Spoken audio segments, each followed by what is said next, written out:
Continuamos con el programa. Germán, habíamos anticipado también al comienzo de que íbamos a hablar con uno de los abogados, del bufete de abogados, digamos, que representa en las cuestiones técnicas al sindicato de camioneros. Sí, acá en la provincia de Santa Fe, recordemos que es un sindicato que tiene después a nivel nacional, en la federación, donde adhieren los sindicatos provinciales, ¿no? Acá en la provincia de Santa Fe tiene una posición bastante importante y tiene las jurisdicciones del norte al sur de la provincia, ¿no? Así que muchas gracias, Nahuel, por venir. No, por favor, gracias a usted por la invitación. En realidad es muy interesante hablar con un representante legal del sindicato de camioneros, dado que es un momento difícil de la Argentina y el sindicato de camioneros está teniendo un rol muy preponderante, ¿no, Germán? Sí, muy activo en todo lo que es las manifestaciones, las protestas, ¿no? Y a ese punto queríamos llegar. Sí. El tema de la criminalización de la protesta. La verdad que hablando con el doctor, me dice, mira, nosotros tenemos quejas porque entendemos se está criminalizando la protesta. Le digo, ¿cómo? Bueno, así que ahora, si puede, cuéntenos de qué se está tratando. Sí, tal cual. No, a ver, realmente estamos muy preocupados, no solamente nosotros, sino muchos gremios de la provincia de Santa Fe. Estamos en la misma situación, en la cual ante un hecho puntual, ya sea por un despido masivo de trabajadores, el sindicato de camioneros en este caso, otro sindicato, ante una protesta, el Estado, ¿sí?, a través del poder político, utiliza la figura de los fiscales a los fines de criminalizar la protesta social. O sea, ¿qué significa una protesta? La protesta es quejarse, no estar de acuerdo con un hecho puntual, ya sea porque la considera ilícita o no está de acuerdo. Acá una protesta no está queriendo, o sea, en este caso particular, no se está queriendo destituir a un poder del Estado en absoluto. Acá lo que se quiere... En términos sencillos para que la gente entienda, usted me está hablando en el marco de una protesta sindical. Una protesta sindical. En el ámbito de trabajo. Delegados sindicales que tienen derechos adquiridos, que le establecen las leyes, hacen una protesta determinada. Estamos hablando de un sindicato con personalidad gremial. Con personalidad gremial, con todas las reglas. Delegado legítimamente. Con una comisión directiva. Hoy en día está el secretario general Sergio Aladio, que es el que dirige el sindicato de camioneros. Y bueno, realmente estamos muy preocupados por esta situación, porque ante una protesta ya tenemos orden del fiscal, tenemos que ir corriendo a la comisaría para ver qué es lo que el fiscal quiere, porque se lo llama al trabajador para identificar, ¿sí?, para pintarle los dedos, como se dice. Nahuel, ¿esto pasa en todos los puntos de la provincia? Sí. Digo, una protesta en Reconquista, una protesta en Rosario, una protesta en Venado Tuerto. Sí, en toda la provincia. Eso pasa en toda la provincia y no pasa. Esto pasa aproximadamente hace 3 años atrás, fácil. A ver, ustedes que lamentablemente muchas veces tenemos que pensar en términos jurídicos, pero con trasfondo político, y la realidad indica que las cosas se resuelven muchas veces de esa forma, ¿no? Es triste hablar del derecho permanentemente contaminado con cuestiones de la justicia y la política. ¿A usted le da la sensación, Nahuel, que tiene que ver con alguna línea nacional? ¿Esto está pasando solamente en la provincia de Santa Fe o tiene que ver con algún mapa nacional? No, para mí viene una bajada de línea muy importante a nivel nacional. Esto viene una bajada de línea. Acá hay un ensañamiento en contra de los trabajadores que viene de arriba, esto es claro. O sea, lo vemos no solamente en Santa Fe, hay otras provincias que pasa lo mismo. Porque ¿qué es lo que se quiere hacer con la criminalización de la protesta social? Quiere sacar el problema, el conflicto, lo quieren sacar del ámbito laboral y pasarlo al ámbito penal. Entonces, de esa forma, silenciás el reclamo. Entonces el reclamo queda en la nada, porque el trabajador se asusta, el delegado después no quiere hacer más ningún tipo de protesta. Lo que quiere el gobierno nacional es, claro, es un trabajador sumiso. Esto es así.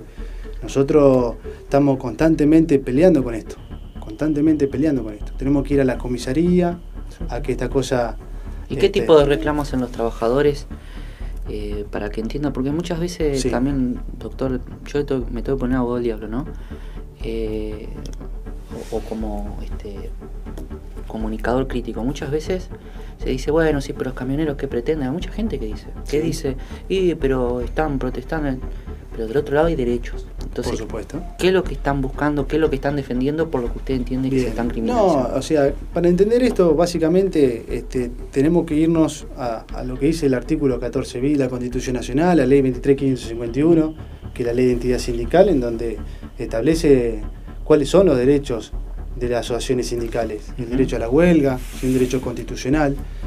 En base a eso, a ver, nosotros creemos que no se puede criminalizar la protesta de esta forma, teniendo en cuenta que, o sea, se utilizan las figuras penales, ¿sí?, para tratar de sacar del ámbito laboral y que quede obviamente en la nada, porque con esta forma tratan de silenciar a los trabajadores. Lo que reclamos son salariales, mejores condiciones de trabajo. Tiene distintos tipos. Nosotros ha pasado de que una empresa, por una protesta de un encuadramiento, por ejemplo, hubo un despido masivo. ¿Sí? Hubo despido masivo. Ha pasado también por reclamar... Encuadramiento significa que ustedes pretendían que sean afiliados camioneros y otro sindicato reclamaba la misma jurisdicción. Sí, tal cual. Entonces, debe ser comercio, calculo, ¿no? Me parece, no me acuerdo, quizás sí, como siempre. Pero sí, generalmente pasa eso, sí, es lamentable. Lamentable porque... es una cuestión entre los trabajadores. Es una cuestión laboral y, digamos, tratar de aplicarle algún tipo penal a esa conducta, me parece que estamos errando claramente, y más utilizando a fiscales que quizás tienen cosas mucho más importantes, tienen que investigar violaciones, homicidios, un montón de otros hechos más importantes, y tienen que estar atrás del trabajador para ver si lo identifican o no lo identifican, si investigan. Una locura, realmente es alarmante. Yo, cuando hablo con los trabajadores, con los delegados, siempre lo invito a la reflexión. Digo, muchachos, vamos a ver qué hacemos en las próximas elecciones, porque esto es grave, esto es serio. Esto también puede repercutir en el ámbito de la justicia, a lo mejor cuando hay épocas que tienden a, digamos, fortalecer más lo que es el sector empresario que del lado de los trabajadores, suele tener alguna consecuencia en el Poder Judicial. Por ejemplo, demoras en los casos. Sí, tenemos un gran problema con el Poder Judicial, más que nada hablando del ámbito laboral. Hay una demora excesiva. Nosotros tenemos que ponernos en el lugar del trabajador muchas veces. El trabajador lo despiden, le invocan una causal de despido para no pagarle la indemnización. Encima que lo despiden, no tiene trabajo, no puede percibir su salario y tiene que esperar 5 o 6 años para cobrar. Un promedio 5 o 6 años. Promedio 5 o 6 años. Sí, depende de qué juzgado. Para que salga una resolución judicial. Sí, ni hablar que si apelan se va laboral. a En el medio, el trabajador sin percibir su salario, como dijo el doctor, sin las prestaciones lógicas de lo que significa obra social, su familia. Ni hablar. Hay también una situación muy crítica. Que no estamos diciendo, desde el espacio de este espacio periodístico, no estamos diciendo que el trabajador siempre tiene la razón. Estamos diciendo que si la justicia fallara, el trabajador sabría antes, por supuesto, a qué ajustarse. No, además hay que agregar que el trabajador encima que se encuentra desempleado porque no tiene trabajo, llega a una cierta edad que está relegado del ámbito de trabajo, o sea, de lo que es el mercado laboral. Hay gente que por ahí, por la edad, o porque tuvo por ahí un accidente de trabajo y por esa patología no lo pueden... Trabajó muchos años en una empresa y quieren tomar, sin trabajo. Le hace un examen preocupacional, le salta una hernia de disco, supongamos, y no lo toman. Entonces quedan relegados del mercado laboral. Eso es grave, es muy difícil insertarse nuevamente. El trabajador padece de eso. Ni hablar el camionero que necesita un psicofísico, que si no aprueba el psicofísico no puede. Son muy rigurosos los exámenes. Sí. Bueno, pero yo he escuchado desde la política altos funcionarios actuales que hablan de la mafia del juicio laboral, que esto creo que lo alcanza a todos los abogados laboralistas. Cuando no se dice quiénes son, a usted también lo alcanza. No, ¿Qué dice con respecto a eso? Estamos en desacuerdo. Eso es un disparate. Es un disparate decir eso. Me parece que el rol que tenemos nosotros como operadores jurídicos, decir, bueno, hay un reclamo por un despido y la única forma de materializarlo es iniciar una demanda, que el trabajador hacer la defensa correcta y encima tener que bancarnos que nos digan que somos unos mafiosos. Me parece que eso es muy grave.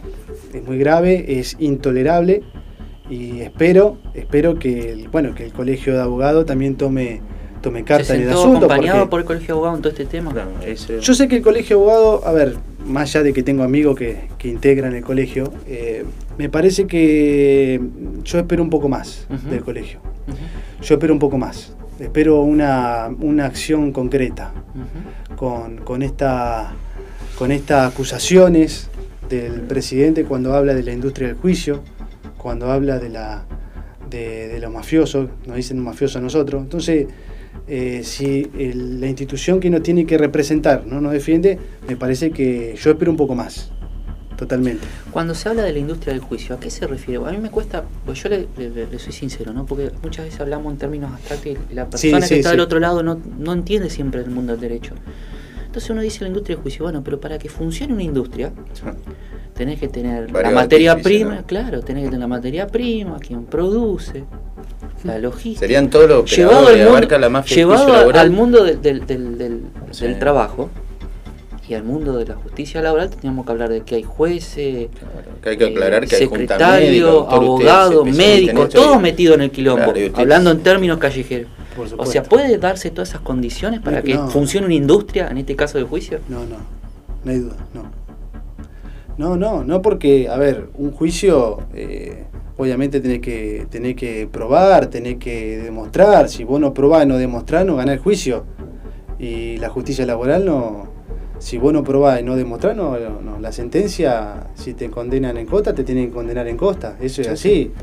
Eso lo de la industria es realmente, como vengo diciendo, lo que quiere el presidente es trabajadores sumisos que se asusten, diciendo, como hace poco salió el fallo que decían que si el trabajador iniciaba un juicio y lo perdía tenía que pagar la costa, pero eso está en el Código Procesal. Sí, eso es. O sea, no es novedad, y lo sacaron, lo vociferaron, pero eso siempre fue así.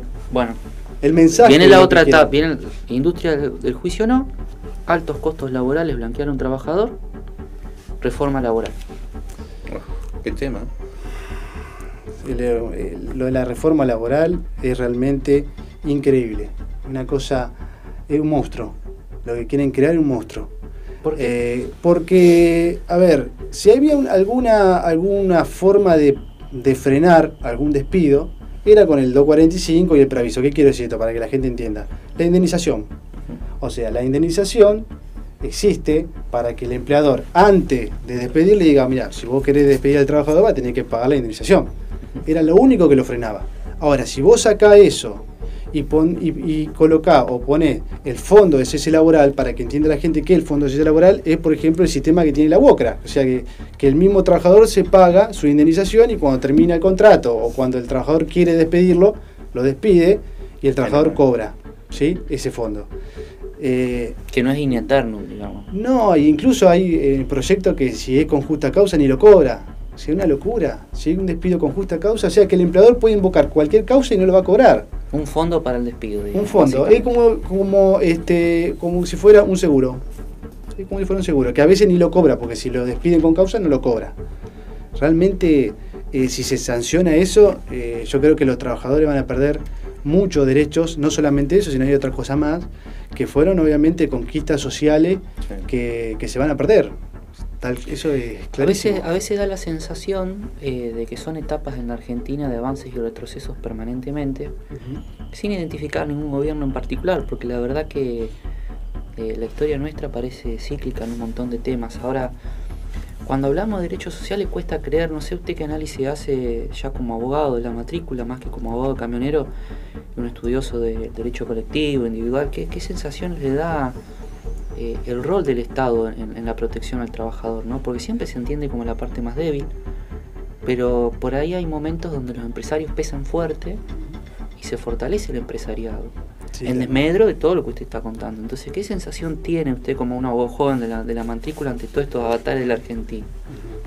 No, obviamente, un disgusto importante. Te voy a dar un ejemplo. Uno de los puntos de la reforma es blanquear el tema previsional, o sea, le da la facultad a la empresa en un plazo de 360 días, creo que si lo hacen los primeros 180 días, le perdonan la deuda. O sea, vos podés tener un trabajador 10 años en negro, ¿sí? Y se presentan en ese blanqueo y le perdonan la deuda. Entonces, yo creo que me parece que el sistema que se está implementando obviamente tiene una ideología atrás de todo esto. O sea, obviamente es en perjuicio de uno y favoreciendo a otro sector. El sector que más favorece es la parte empresaria, y al que menos favorece obviamente al trabajador. Eso es claro. Gracias, doctor Nahuel. No, por favor. Pujato por venir a charlar con nosotros, un joven abogado de la matrícula, pero fundamentalmente abocado a la defensa de los derechos de los trabajadores, que en este programa siempre van a tener espacios quienes defiendan a los trabajadores, porque la mayoría de los argentinos somos trabajadores más que empresarios, ¿no? Y tenemos nuestra historia. Por supuesto que hay muchos empresarios inclusive que acompañan este producto, pero nuestro corazón siempre va a estar al lado del trabajador, así que muchas gracias por venir. Gracias por la invitación y cuando quieran. Nos vemos la semana que viene, Germán. Nos vemos la semana que viene. Gracias.